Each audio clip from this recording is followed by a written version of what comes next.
بسم اللہ الرحمن الرحیم۔ السلام علیکم ورحمۃ اللہ وبرکاتہ۔ سامعین مکرم، آج کی اس ویڈیو میں حاتم طائی کا واقعہ آپ کے سامنے شیئر کریں گے، تو اس سے قبل آپ سے گزارش ہے کہ آپ میرے چینل کو سبسکرائب کریں، ویڈیو کو لائک کریں، شیئر کریں اور ویڈیو کو اینڈ تک لازمی دیکھیں۔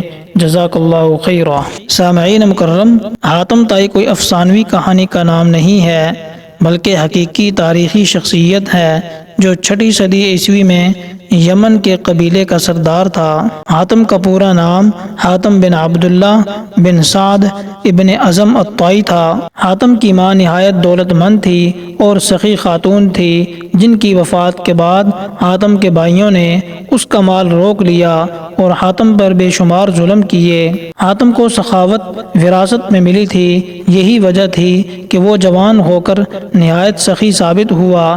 حاتم نے سخاوت میں اس قدر مبالغہ کیا کہ جب وہ بچپن میں دادا کے پاس رہتے تھے، اس وقت وہ اپنا کھانا لے کر باہر نکل جاتے۔ اگر کوئی مل جاتا تو ساتھ مل کر کھانا کھا لیتے، ورنہ کھانا نہ کھاتے۔ یوں حاتم پورے عرب میں مشہور ہو گیا اور اس کی سخاوت کے چرچے عام ہو گئے۔ لیکن اس کے باوجود حاتم کی سچی حکایت اس کی سخی شخصیت کی دلیل ہے۔ عرب میں جبل سمرہ کی چوٹی پر واقع ایک مقام تھا جہاں حاتم رات کے وقت آگ جلایا کرتا تھا تاکہ علاقے سے گزرنے والوں کو راستے کی رہنمائی حاصل ہو، اور اس مقام کو آج حاتم طائی کا آتش دان بھی کہتے ہیں۔ یہ علاقہ آج بھی آثار قدیمہ کی حیثیت رکھتا ہے۔ ابن عربی کے مطابق حاتم ہر میدان میں کامیاب تھا، خواہ وہ جنگ ہو، مقابلہ ہو، کھیل ہو یا سخاوت ہو۔ زمانہ جاہلیت میں ماہ رجب کا چاند بہت ہی مقدس مانا جاتا تھا، لہذا جب رجب کا مہینہ شروع ہوتا تو حاتم ہر روز 10 اونٹ ذبح کرتا تھا اور لوگوں کو کھانا کھلاتا تھا۔ یوں حاتم کی سخاوت اور فراخ دلی کے بہت سارے قصے ہیں، لیکن چند ایک جو بہت مشہور ہیں۔ مشہور ہے کہ روم کے بادشاہ قیصر کے دربار میں ایک دن حاتم طائی کی سخاوت کا ذکر ہوا۔ ایک شخص نے بتایا کہ حاتم کے پاس عمدہ نسل کے گھوڑے ہیں جو نہایت ہی خوبصورت ہیں۔ حاتم کی تعریف سن کر بادشاہ نے کہا کہ جب تک کسی آدمی کو آزمایا نہ جائے، اس وقت تک اس کے بارے میں کوئی رائے قائم کر لینا عقل کے خلاف ہے۔ بادشاہ نے کہا، جاؤ اور حاتم کی سخاوت کے بارے میں ہمیں معلومات دو، اس سے کوئی ایسی چیز مانگو جو اس کی نظر میں سب سے زیادہ قیمتی ہے۔ درباری نے کہا کہ حاتم کے لیے سب سے زیادہ عزیز اور قیمتی اس کا تیز رفتار گھوڑا ہے، لہذا بادشاہ نے یہ حکم دیا کہ حاتم سے اس کا گھوڑا مانگو اور میرے پاس لے کر آؤ۔ لہذا وزیر کے درباری کئی منزلیں طے کرتے ہوئے رات کے وقت حاتم طائی کے گھر پہنچے۔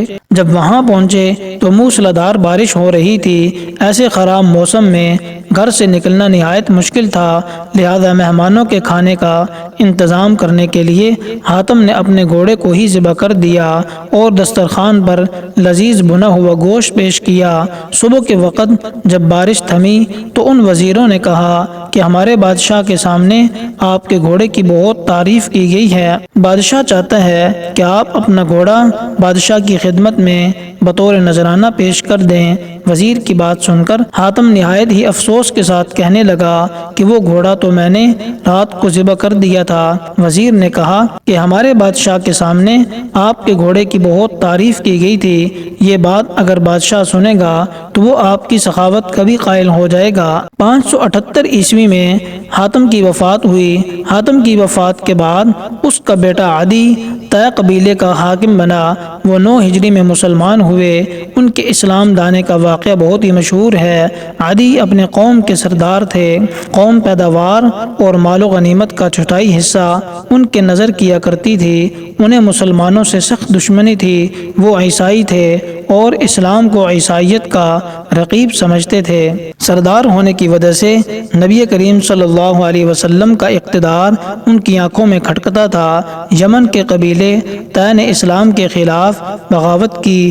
حضرت علی رضی اللہ تعالی عنہ ان دنوں یمن کے گورنر تھے۔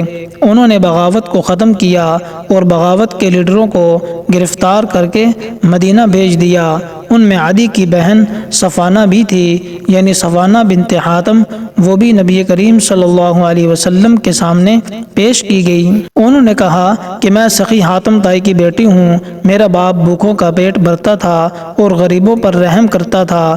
اس پر نبی کریم صلی اللہ علیہ وسلم نے فرمایا، تیرے باپ میں مسلمانوں کی سی خوبیاں تھی، اگر تیرا باپ مسلمان ہوتا تو یقیناً ہم اس پر رحم فرماتے۔ اس لڑکی کو رہا کر دو، کیونکہ اس کا باپ اعلیٰ اخلاق کا مالک تھا اور اللہ تعالیٰ اعلیٰ اخلاق کو پسند فرماتا ہے، لہذا نبی کریم صلی اللہ علیہ وسلم کے اس حسن سلوک سے متاثر ہو کر عدی اور ان کی بہن صفانہ نے بعد میں اسلام قبول کر لیا۔ تو سامعین مکرم، یہ حاتم طائی کا ذکر تھا اور اس کی سخاوت کا ذکر تھا۔